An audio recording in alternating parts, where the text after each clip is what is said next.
Bonjour tout le monde, bienvenue dans cet entraînement spécial au software craftsmanship où on parlera de refactoring applicatif. L'objectif étant de faire de vous tous et vous toutes aujourd'hui des parfaits petits scouts.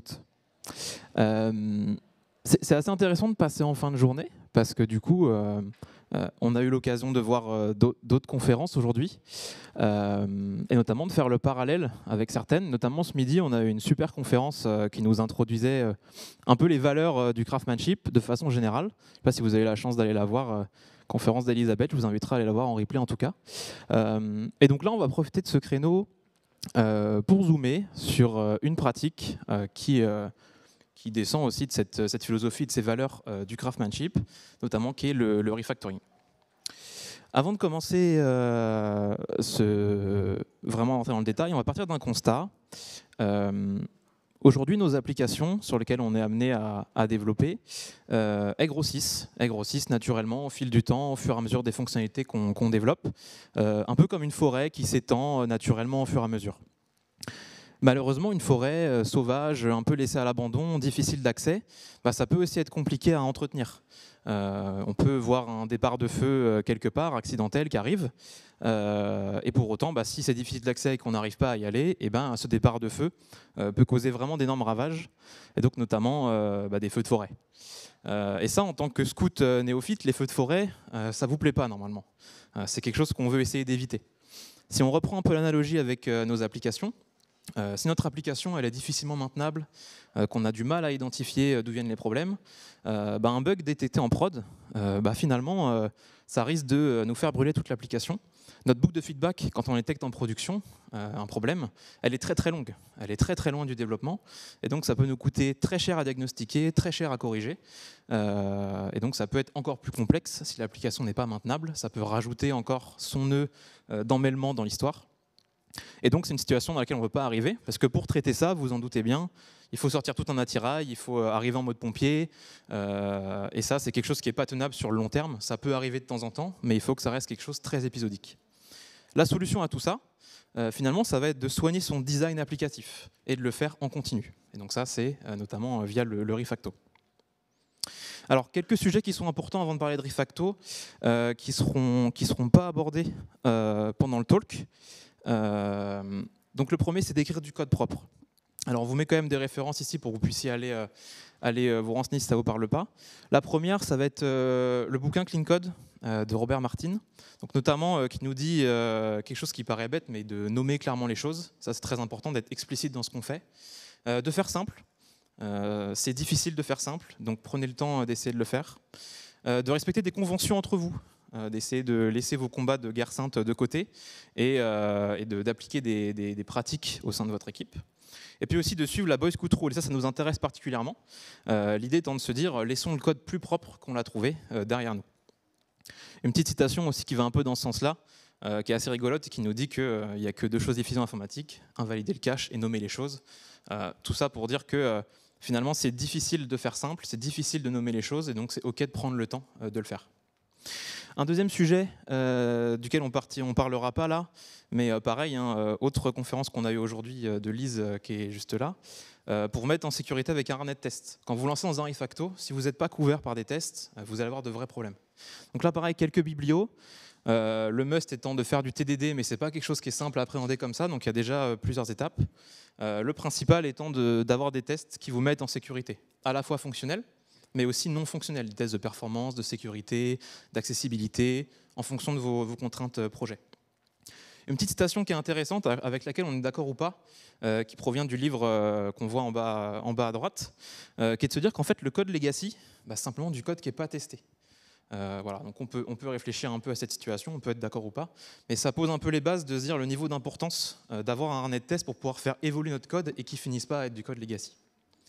Évidemment, un conseil très important, vos tests, vous les lancez aussi souvent que possible. C'est vraiment très important, c'est votre compagnon de développement.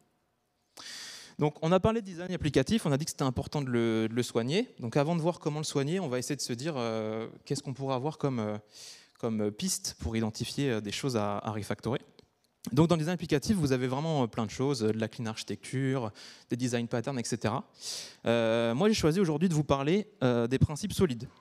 Alors ces principes-là, c'est vraiment ces 5 grands principes qui ont été proposés par Robert Martin, donc Oncle Bob, qui est aussi la personne qui a écrit le livre Clean Code que je vous recommande, afin de garantir vraiment la qualité, la maintenabilité, l'exploitabilité des applications orientées objets. Donc Solid, finalement, c'est juste les acronymes des différents principes qu'on va parcourir. Le premier, c'est le principe de simple responsabilité unique. C'est vraiment le principal et c'est celui duquel découlent tous les autres. Les avantages sur celui-là, c'est vraiment la réutilisabilité, la testabilité du code. Forcément, si on isole des modules ou des classes ou des comportements du reste de l'écosystème, forcément, ça va être plus simple à réutiliser dans d'autres contextes, ça va être plus simple à tester, à isoler du reste du système. Forcément, la conséquence, c'est qu'on va avoir une meilleure organisation du code. L'application sera mieux construite puisque, par responsabilité, ce sera simple de s'y retrouver. Et on aura aussi un faible couplage, et ça, c'est quelque chose qu'on aime plutôt bien en général en développement. Attention, quand est-ce que ça sent mauvais? Une question que je vous invite à vous poser régulièrement, c'est de se dire quelle est la responsabilité de votre module. Et si la réponse à cette question elle contient le mot « et », peut-être que vous avez un problème et qu'il faudrait peut-être revoir un peu ce design-là. Aussi, un autre indice, c'est quand vous avez une classe ou un module qui dépend vraiment de beaucoup d'autres modules, peut-être qu'il y a un moyen d'optimiser. Peut-être pas, mais le plus important, c'est de vous poser cette question. Maintenant qu'on s'est dit ça, on va parcourir un petit peu rapidement les principes et puis surtout on va les illustrer avec des exemples. Donc le premier, l'open close. Donc ce qu'il nous dit, c'est que nos classes, nos méthodes doivent être ouvertes à l'extension mais fermées à la modification. On doit pouvoir étendre notre système sans avoir à le réimpacter si on veut rajouter une fonctionnalité. Donc ça, quelques indices. Quand est-ce que ça sent mauvais? Quand on fait des références notamment directes à une classe, en dur directement.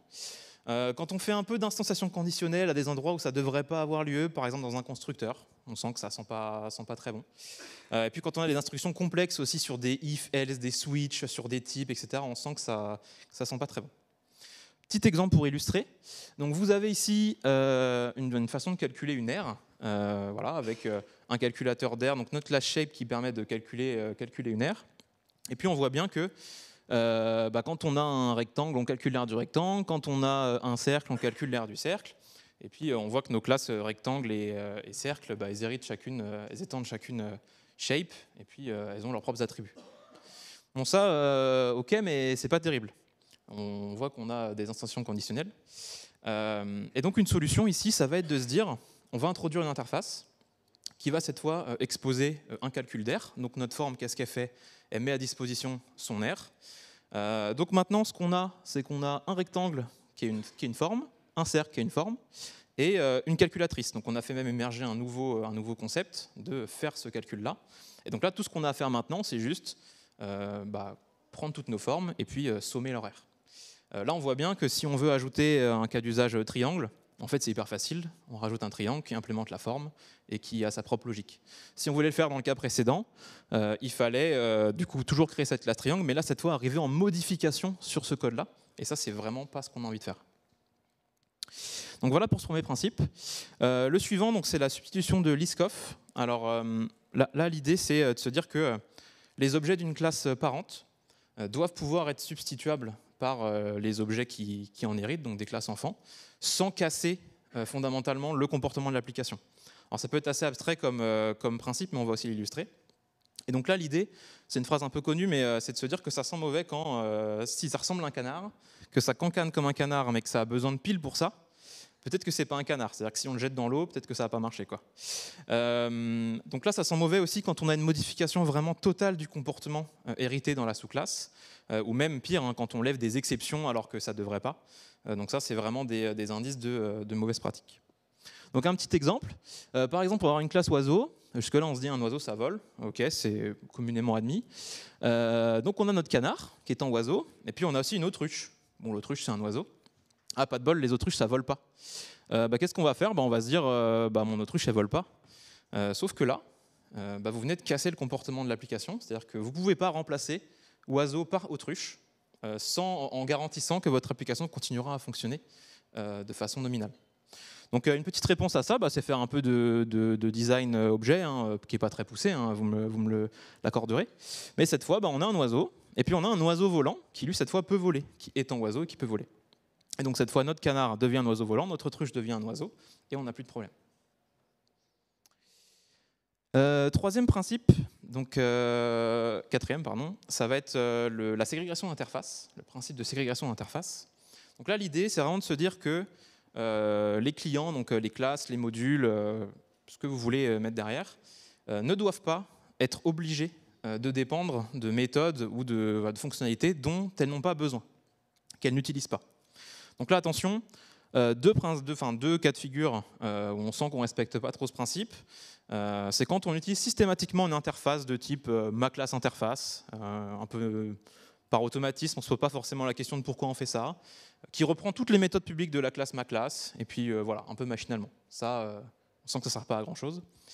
Et puis l'autre cas de figure qui est inverse, qui est de se dire qu'on n'a qu'une seule interface, qui est unique, qui contient beaucoup de méthodes, et puis qui est implémentée par plusieurs classes, mais qui chacune implémente qu'une partie, parce qu'on n'a pas besoin de tout. Donc là, un petit exemple pour illustrer. Typiquement ici, vous avez une interface list qui met à dispo un get, un add, mais aussi un poll et un pick. Donc là, c'est très bien, hein, on a une liste chaînée qui implémente ça, donc parfait. Elle a besoin d'avoir l'ordre et de le gérer, donc ça lui va. Les 4 méthodes lui permettent de faire ce qu'elle a besoin de faire. Pour autant, notre ArrayList ici, lui, il s'en moque un peu de gérer l'ordre dans la collection. Et donc, il n'a pas besoin de poll et pick. Et pourtant, il les récupère. Et donc là, on risque de tomber dans le cas d'avant, de se dire, je ne les implémente pas, qu'est-ce qu'on en fait, etc. La solution pour ça, on ségrègue, on découpe. On se rend compte qu'on a une interface qui est trop grosse, et on en crée une deuxième, cette fois qui est dédiée à cette partie chaînage. Et donc maintenant, notre linked list, elle implémente cette fois 2 interfaces, et notre ArrayList seulement une. Et là, on est content, tout le monde ne dépend que de ce dont il a besoin. Dernier principe, le principe d'inversion de dépendance. Alors là, la définition, elle est un petit peu bourrin, mais on va prendre le temps de rentrer un peu dedans. L'idée, c'est que les modules de haut niveau, donc typiquement vos modules applicatifs, ne doivent pas dépendre de modules de bas niveau. Les deux doivent dépendre d'abstractions, donc vraiment s'appuyer notamment sur des interfaces. Les abstractions ne doivent pas dépendre des détails, donc vous n'allez pas avoir de lien direct entre une abstraction et un détail. Et par contre, à l'inverse, vos détails d'implémentation, donc votre implémentation vraiment réelle, elle doit, elle, dépendre d'abstraction. Donc vous devez utiliser au maximum des interfaces. Donc ça, attention, ça sent mauvais quand quand on instancie directement des modules de bas niveau dans des modules de plus haut niveau, ça c'est plutôt une mauvaise pratique. Et puis quand on fait des appels directs à des méthodes de classe de bas niveau. On va illustrer. Donc on a un petit projet informatique assez classique. Donc là on a un développeur back-end qui développe en Java. On a un développeur front-end qui développe en JavaScript. Jusque-là pas de problème. Et puis on a un projet informatique qui lui a besoin des deux. Donc il instancie ces 2 développeurs et puis leur demande chacun de développer. Donc là on voit que notre module de haut niveau qui est le projet, il dépend directement d'un back-end développeur, d'un front-end développeur. Il appelle en dur les méthodes qui sont propres à ces classes-là. On sent que ça sent pas très bon. Comment on fait pour corriger ça ? On va pouvoir ajouter une nouvelle interface qui est développeur et qui va nous abstraire ça et sur laquelle on va pouvoir dépendre maintenant pour inverser la dépendance. Notre back-end développeur, c'est un développeur maintenant, notre front-end développeur aussi, et chacun juste développe dans son interface publique. Après, en interne de son fonctionnement, le back-end fait toujours du Java, le front-end fait toujours du JavaScript, ça, il n'y a pas de souci. Et cette fois, notre classe projet, elle ne dépend plus directement d'éléments de bas niveau, directement sur ces classes-là, mais elle dispose de sa liste de développeurs, qui est une abstraction, et elle la parcourt juste et leur demande à chacun de développer. Elle ne connaît plus, elle n'appelle plus directement les méthodes de ces détails d'implémentation. Si demain, notre développeur back-end, en fait, il a envie de se mettre à faire du Node.js et qu'il veut développer aussi lui en JavaScript, en fait, il peut. Mon système, il est ouvert à l'extension, fermé à la modification. Donc voilà pour tout ça. Donc, on va faire un petit exercice pour voir si vous avez bien retenu. Donc avant que je vous lise un peu la consigne, est-ce qu'on a quelqu'un qui est volontaire pour venir faire l'exercice au tableau ? Moi. Non ? Ouais, Moi. vas-y. Alors, l'exercice, quel est-il ? Donc, on va ouvrir notre manuel des castors juniors. Et donc, on va lire un peu cet exercice. Donc, l'objectif, c'est que la bande à Picsou, elle doit aller récolter des données sur Mars. Mais pas de bol, leur matériel, il semble difficile à appréhender. Ils n'arrivent pas à s'en servir. Ils n'arrivent pas à bien comprendre comment ça fonctionne. Il faut donc les aider à y voir plus clair, en rendant leur code plus solide. Et notamment en appliquant la Boy Scout Rule pour débusquer les indices de mauvaises pratiques. Je te laisse lancer ton exercice. C'est ça ? C'est ça, ouais. Ok. Est-ce que tout le monde voit à peu près ? Ok, merci. Du coup, je vais parcourir rapidement le code pour essayer de comprendre. Ok. Alors, tu peux peut-être déjà nous lire les éléments de consigne. Ouais, c'est vrai, c'est pas mal. Mission to Mars. Alors, le contexte, la bande à Picsou a besoin d'aller chercher un trésor caché sur Mars. Leur équipement n'a pas l'air de fonctionner idéalement. Ok. Retrouver et corriger les mauvaises pratiques qui sont glissées dans leur programme afin de respecter les principes solides. Ok, je suis. Le code a été produit en TDD, bien. Les fonctionnalités sont couvertes par des tests. Ok. On a deux modules qui sont posés sur Mars. Ils ont tous les deux une position, une direction. Ok. Des modules, position, direction. Ils peuvent avancer et reculer d'une case suivant la position qu'ils possèdent. Ok, très simple. Le rover est un module qui roule. L'hélicoptère est un module qui vole. Ok. Ok, je vois. Il peut monter et descendre en plus. Ok. Des modules qui roulent, qui avancent et qui volent. Okay. Et on a une sonde qui tourne autour de Mars qui peut demander à chaque module de se mettre en position de récupération. Dans le cas de l'hélicoptère, celui-ci se pose au sol. Il y a un petit booléen à trou. Ok, bon. Ok. J'arrive face à un code que je ne connais pas forcément. Je vais regarder. Ouais, bon, on a bien un package test, c'est déjà bien. Qu'est-ce que je vais regarder en premier? Je vois qu'on a une interface. J'ai déjà regardé mon interface. Ça me permet de bien comprendre le code.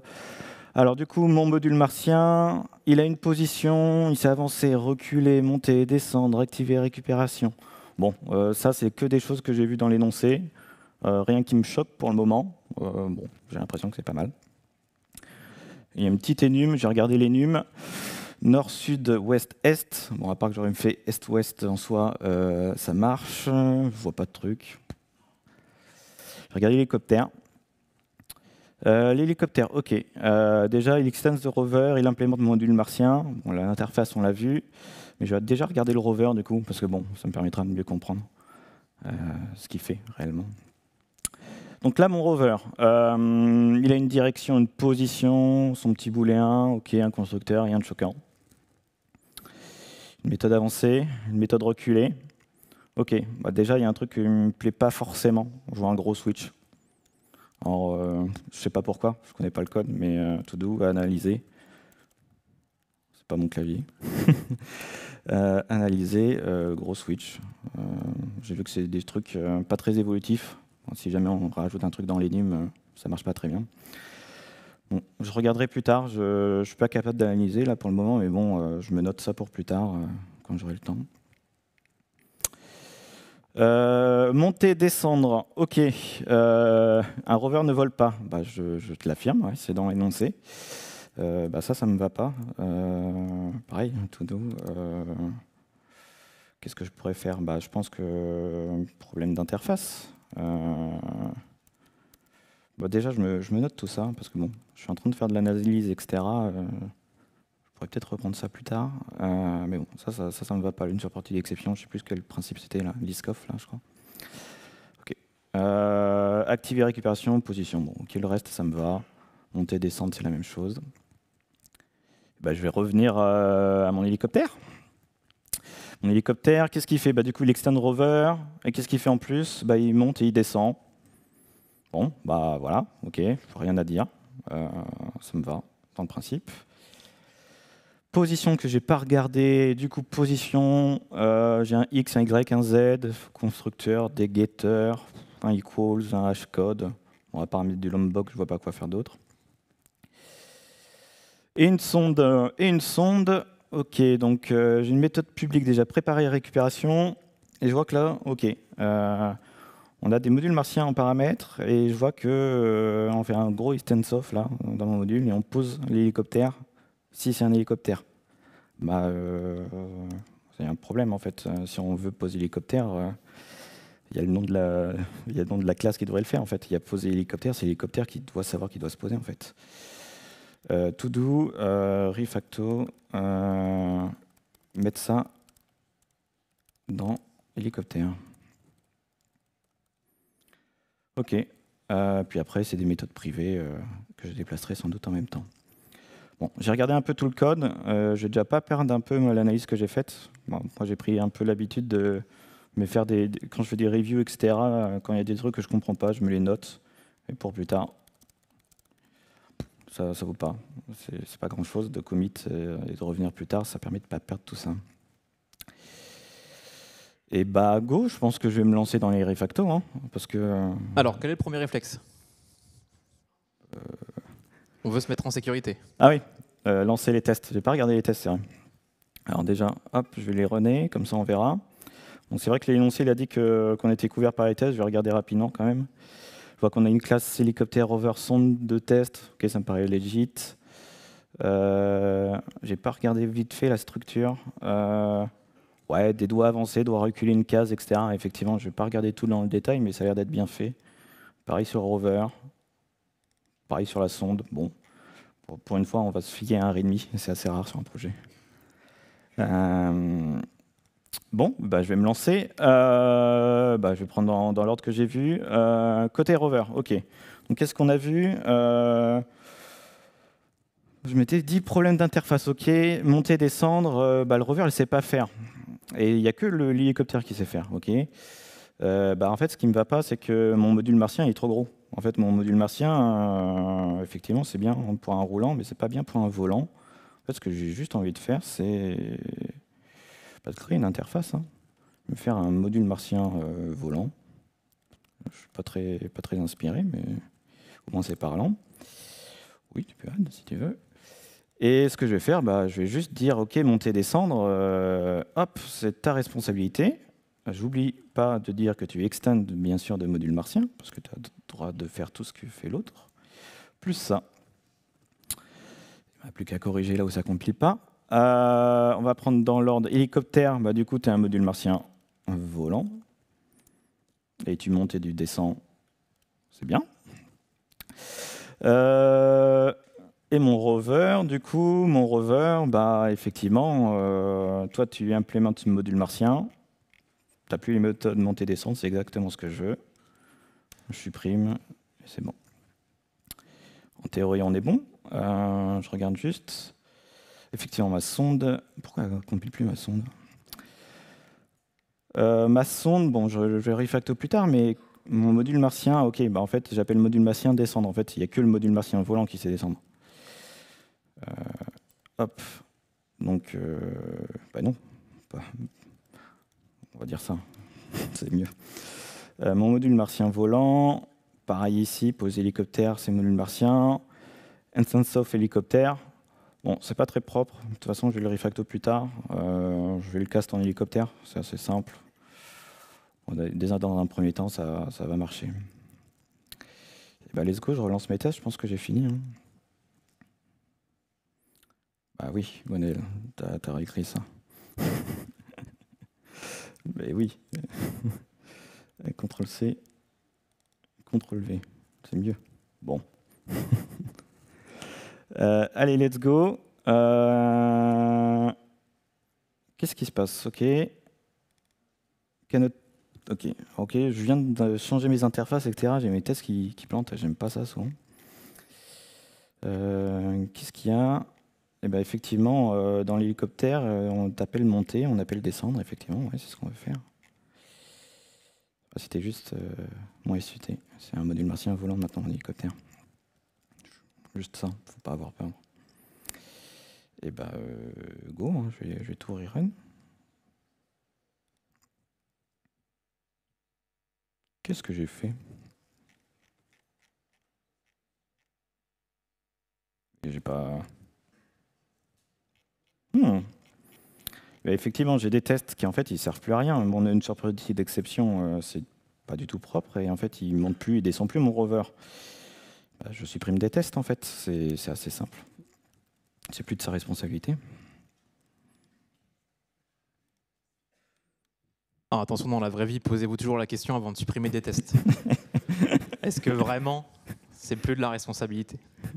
Là, on le voit bien, mais on n'est pas en train de vous dire la solution, c'est de supprimer vos tests. Comme ça passe. Toujours se poser la question. Bon, du coup, j'ai des tests qui passent, c'est déjà pas mal. J'ai fait un premier petit refacto, TDD, tout ça. Je vais tout commit. Hein. Je ne vais pas me poser de questions. Premier refacto, revue, interface. pas très inspiré. Let's go. Du coup, mon deuxième, c'était ma sonde là notamment. Il y avait un truc là qui m'allait pas du tout. Mon Insoft. Alors du coup, ce que je disais, c'est que tout ça devait être dans l'hélicoptère. Et déjà, je ne vais pas me poser de questions, toutes ces méthodes privées. Et je vais les mettre dans l'hélicoptère. Ça, c'est simple. Et puis, ma sonde, en réalité, j'ai plutôt envie que ça ressemble à ça. J'active la récupération et mon hélicoptère, il va se poser. Et donc, du coup, pour faire ça, tout simplement, mon hélicoptère, il est l'étend de rover. Et en fait, j'ai juste envie qu'on pose l'hélicoptère avant de faire la même chose que le rover. C'est assez simple. Hein. En vrai, en Java, je vais juste override la méthode de mon rover. Hein. Activer récupération, ouais, je crois que c'est ça. Super point activer récupération, effectivement. Et puis avant, j'ai appelé poser hélicoptère. Bon, du coup, j'ai pas besoin de module martien en paramètres, c'est moi-même. This, j'ai pas besoin d'un get position, je peux faire un point en position. Bon, une méthode atterrir, etc. Est-ce que c'est pas un peu surfait tout ça? Bon, deux méthodes privées qui font deux lignes, ça me dérange pas de faire ça en fait directement. Et puis, bon, je le fais rapidement, mais bon. Hop. Et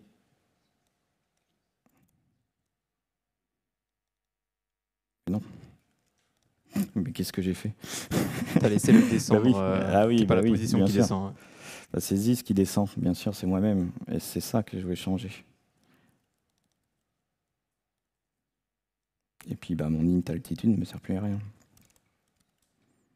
Normalement, je dois à peu près avoir la même chose. Je vais relancer mes tests. Ok, c'est bon, ça passe. C'est quand même fort le TDD. Hop, je commit. J'ai fait un deuxième refacto. Je suis couvert par mes tests. Refacto. C'est pas très parlant. Let's go. Il me restait un dernier petit truc à voir, je crois. Alors, merci pour l'exercice. On va poursuivre sur le reste de la présentation. On pourrait faire plein de choses hein, quand vous faites du refacto. Vous pouvez toujours aller plus loin. Donc là, on va s'arrêter là. On peut l'applaudir, hein, parce que le live coding, c'est jamais évident. Merci. Mais comme vous vous en doutez, j'ai pas vraiment été choisi au hasard quand même dans le public. Du coup, juste pour nous présenter en fait, parce que c'était pas fait. Je m'appelle Gwenaël Beck. Je suis développeur chez Soprasteria depuis une dizaine d'années maintenant. J'ai fait mon alternance et j'ai poursuivi. Responsable technique dans le sens où j'ai plutôt des responsables sur la partie entre la relation technique et le fonctionnel, plutôt sur cette partie-là, un projet de 60-70 personnes, 20-30 devs, donc un gros projet. Plutôt de nature full stack, hein, de naissance, je vais dire ça, même si j'ai une petite appétence front, notamment. Le côté formateur Vue.js, c'est pour ça. Je te laisse. Et moi, de mon côté, du coup, c'est Ambre Persson. Je suis aussi développeur chez Soprasteria depuis bientôt 7 ans. Je suis lead tech sur différents projets, du web, de la data, plein de choses différentes. J'ai aussi une casquette de direction technique dans notre agence. Donc avec Gwenaël, on vient de Nantes pour faire ce talk aujourd'hui, donc notamment côté Nantes. Et puis moi, je suis vraiment passionné de tout ce qui est l'ingénierie logicielle, pas forcément la production de code, mais un peu aussi tout ce qu'il y a autour, comment on fait pour le faire mieux, de la mise en place de bonnes pratiques, depuis aussi les étapes de recrutement, le RH, le suivi des collaborateurs, etc. Vraiment ce côté d'ingénierie logicielle en général qui englobe tout et pas simplement la production de code. Et je suis aussi fervent adepte du software craftsmanship. D'ailleurs, c'est les thématiques sur lesquelles je suis formateur, moi, en interne. Et donc, typiquement, les thématiques que vous avez vues avant, c'est les thématiques qu'on creuse, nous, en formation, en interne, quoi. Mais bon, quand on sort de formation, etc., on a souvent envie de tout de suite appliquer ce qu'on a vu. On sort d'une formation craft, on voit du TDD, on voit principe solide, on voit de la refacto, etc. On se dit, c'est bien, je suis assez convaincu, on améliore notre design applicatif au fur et à mesure. Mais bon, en fait, on revient à notre vie de projet, et là, on se confronte à la vie de projet. Et appliquer la Boss Rule, on se rend vite compte que par l'expérience, il y a quand même des faux pas qu'il faut éviter de tomber dedans. Le premier, c'est que, à un moment donné, on va forcément se retrouver face à un refactoring qui est beaucoup plus complexe. Là, dans le cas du TP, c'était assez simple, c'était 10 minutes, 15 minutes, j'ai des tests, c'est facile. Non, dans la vraie vie, des refactoring qui se passent en moins d'une heure, c'est assez rare. Une des bonnes limites à se fixer dans la boys rule, c'est souvent déjà en fait se fixer un temps par rapport à ce que vous avez de temps disponible dans votre projet à ce moment-là, au moment où vous voulez le faire. Une première limite que vous voulez vous fixer, si vous voulez vous mettre dans la pratique, c'est déjà 1 heure. Entre 1 heure et 2 heures, déjà, vous faites pas mal de choses en 1 heure, 2 heures, hein, si vous y consacrez vraiment du temps et de la réflexion surtout.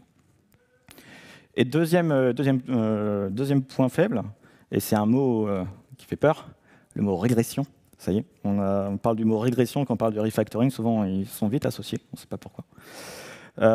Tout simplement, en fait, assurez-vous d'être couvert par des tests. Et quand je dis couvert par des tests, ce n'est pas forcément de tests automatiques. Parce que là, on a des TU, c'est très bien, ça couvre notre périmètre, mais potentiellement, en fait, on a des tests qui sont plus manuels, des tests plus de charge potentiellement. En fait, on ne va pas forcément avoir des refactos qui vont impacter la même chose. Et ça va être méga important de se voir que on est couvert par des tests au moment où on se lance de la refacto. Et même d'en parler à nos testeurs et de voir si potentiellement la fonctionnalité qu'on est en train de modifier, que ça fait un mois qu'on se dit il faudrait la faire, mais en fait, si elle ne fait pas partie de notre cycle de livraison ou de validation à un moment donné, c'est peut-être une refacto qui ira en prod, sans qu'elle soit testée. C'est un petit risque. Et surtout, quelque part, le mot derrière, c'est qu'en fait, il faut communiquer sur vos refactoring dans le sens, c'est bien de faire de la refacto, il faut l'entretenir, mais ce qui fait peur, c'est les régressions, etc. Et souvent, c'est quelque chose qu'on fait quelque part un peu de manière cachée, on essaie d'améliorer, etc. On communique très, très peu. Et c'est là le gros bas qui blesse dans la boss rule. C'est en mode, si vous faites du refactoring, il faut communiquer pour que tout le monde dans le projet soit au courant de ce que vous faites. Et ce qu'on n'a pas envie, en fait, c'est ça, de voir chef et chez best, ou votre chef de projet, votre directeur de projet qui arrive à un moment donné, après un énième refacto un peu foireux, mais cette fois-ci en prod parce qu'en fait, on n'avait pas testé la fonctionnalité, et qui vous dit non, c'est bon, on ne fait plus de refacto. Et en fait, c'est vraiment ce point de rupture qu'on ne veut pas arriver dans notre projet. Parce qu'au moment où ça arrive, on se dit merde, fait chier. Et c'est pas du tout une situation agréable, et c'est pas forcément notre philosophie dans laquelle on veut travailler. On veut faire des choses bien, on veut améliorer notre design applicatif et pas se retrouver dans cette situation. Donc nous, on s'est reposé la question, ok, on fait des refactos, mais pourquoi on fait des refactos? Au départ, on s'est dit, on fait des refactos parce que j'ai trouvé un truc qui n'était pas super propre, je vais essayer de l'améliorer. Bon, c'est un cas de refactoring assez classique. Puis potentiellement, on a un cas où on te remonte de la production une fonctionnalité qui n'est pas performante, qui marche, mais qui n'est pas performante. Ok, tu as un retour du terrain, etc. Tu as un mot-clé performance. Des fois, tu te dis, ok, j'ai identifié un risque dans mon code, c'est un risque pour le projet, etc. Et là, dès qu'on utilise le mot risque, tout de suite, normalement, votre chef de projet, il fait, ok, risque, vas-y, je t'écoute, c'est quoi? Et là, il a entendu risque. Et du coup, vous vous souvenez la dernière fois que vous avez traité un risque avec votre chef de projet, et c'était tout de suite le plan d'action. Qu'est-ce qu'on met en place? Il faut en parler au client, on justifie, on fait un POC, c'est quoi le ROI derrière, etc. Et oui, effectivement, quand on parle à un chef de projet, il pense tout de suite à ça. Et dans des cas où on a une forêt qui brûle, la prod qui est KO, etc., correction file log4j, ce genre de choses, c'est très bien de parler comme ça, de faire des diffusions. Mais au quotidien, non, j'ai pas envie de subir cette pression au quotidien de mon travail. Okay. Mais bon, déjà, le mot risque, il a un peu éveillé notre chef de projet. Donc une fois qu'on a l'attention de notre équipe en général, on dit chef de projet parce que c'est souvent les personnes qui prennent les décisions au final, mais l'idée est vraiment de partager avec l'ensemble de l'équipe. On a identifié un risque, et finalement quel risque, de quelle nature? En fait c'est un risque de dette. Ça, la dette aussi, c'est quelque chose qui parle beaucoup au chef de projet, mais aussi à l'ensemble de l'équipe, aux développeurs. C'est quelque chose qu'on essaie de résorber au maximum. Et donc on identifie que notre risque, c'est de la résorption de dette. Et en fait, la dette, si on pousse un peu l'analogie un peu loin, quelque part, c'est des anomalies, c'est des choses qui ne fonctionnent pas comme ça devrait fonctionner. Et bien une anomalie, ça on sait traiter, c'est des choses qu'on sait faire, on est habitué à en faire. On traite des anomalies au quotidien, on a des retours, on les prend en compte, plus ou moins tôt. Et la première étape, souvent, quand on détecte une anomalie, c'est qu'on va se créer un ticket. Et bien pourquoi on ne ferait pas ça? Faire des tickets, on sait faire. Traiter des fonctionnalités, on sait faire. Et ben on va s'appuyer un peu sur les mêmes méthodologies.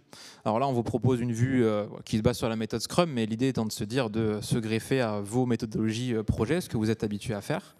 Ce qui est important là-dedans, c'est que un ticket en agilité et en méthode Scrum, c'est quelque chose qu'on discute, c'est quelque chose qu'on partage avec le reste de l'équipe, c'est quelque chose qu'on estime, c'est quelque chose qu'on planifie.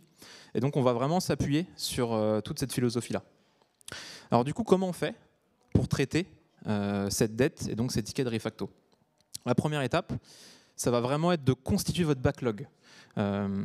Souvent, quand on fait du refacto, on a une to-do list qui nous est propre, qu'on garde pour nous, qu'on fait quand on a un peu le temps, parfois un peu le midi, le soir. Tiens, là j'ai un trou, j'ai une réunion qui m'intéresse pas trop, je vais peut-être regarder mon ticket de refacto à la place que j'ai envie de faire.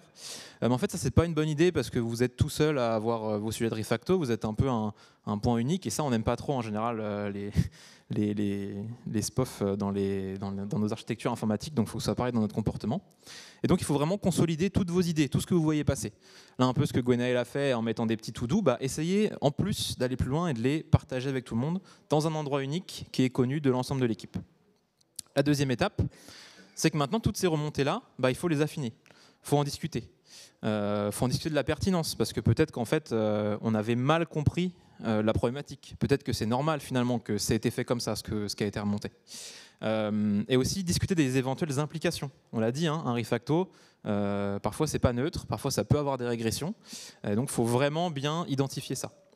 Vous pouvez vous appuyer sur une definition of ready qui vous serait propre pour vraiment bien dire qu'est-ce qui est important pour dire si on traite ou on ne traite pas ce ticket et comment on l'affine, comment on va plus loin. Ça, c'est important d'en discuter dans une cérémonie dédiée où tout le monde est autour de la table, où on peut vraiment se mettre d'accord sur le ticket de refacto. Une fois qu'on a fait ça, il faut vraiment qu'on l'évalue, ce ticket. Si on ne l'évalue pas, on ne matérialise pas l'effort qu'il y a à consacrer pour résorber cette dette. Donc si on fait ça, on continue à cacher le problème sous le tapis. On se dit, finalement, il n'y a peut-être pas d'effort à y passer, alors qu'on a vu qu'une fois qu'on avait dépassé notre heure, nos 2 heures de Boy Scout Rule, peut-être qu'il y avait un sujet plus profond, peut-être qu'il prendra 1 jour, 2 jours ou plus à développer.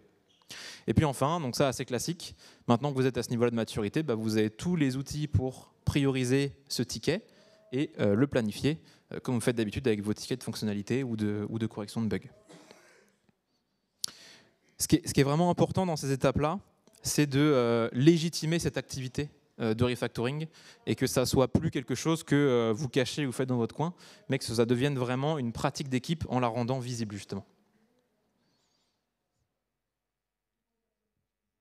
Donc du coup, on parle de ticket de dette, etc. Mais en fait, au final, ça ressemble à quoi? Parce qu'en fait, on a évoqué des mots-clés, performance, risque, etc., sur lesquels on peut identifier un ticket et on se dit, ok, en fait, un ticket, ça ressemble à quoi?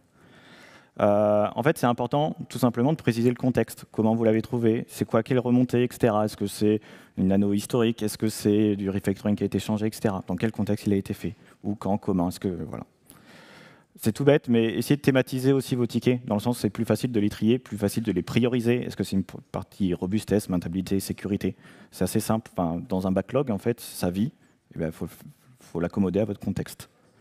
La priorité, comme on disait, à un moment donné, dans votre projet, on va pouvoir créer le ticket. Est-ce que ce ticket est prioritaire dans le sens, c'est une anomalie de production, c'est un risque tout de suite pour la production, on peut faire écrouler quelque chose, il faut le traiter à ZAP. Ou est-ce que ça peut être dans la prochaine release, est-ce que c'est un nice to have? Voilà, c'est important de se fixer ces limites-là sur la priorité. Et puis après, on peut avoir tout un tas de critères d'évaluation qui va dépendre de votre projet.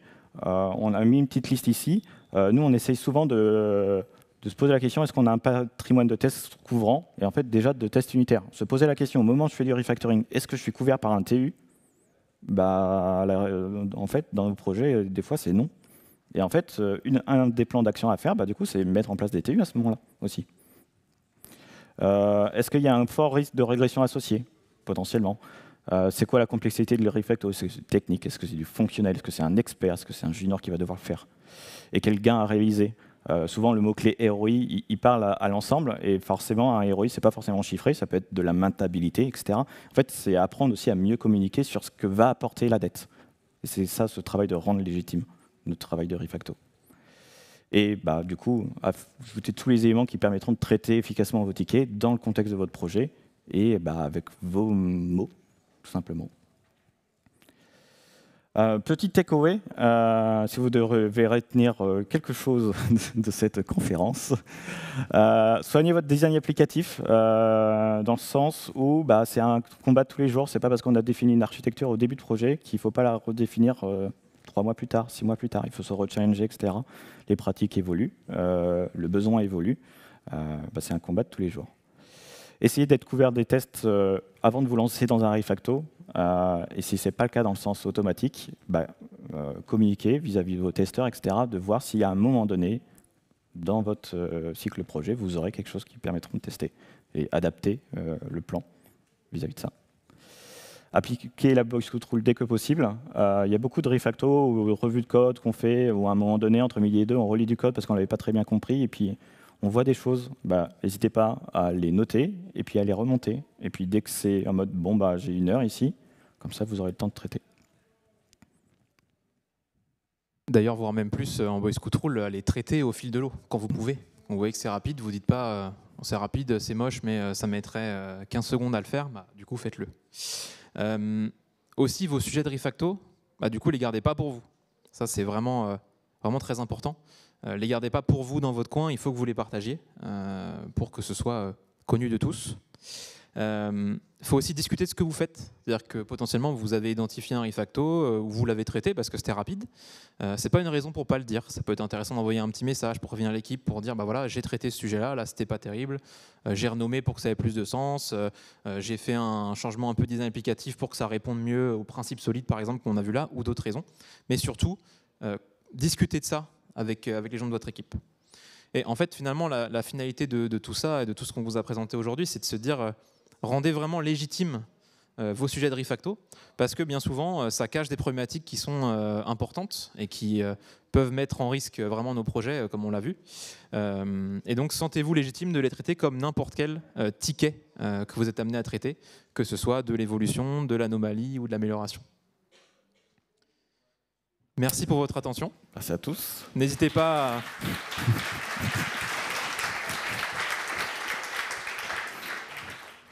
N'hésitez pas à nous laisser un petit feedback en scannant le QR code qui est là.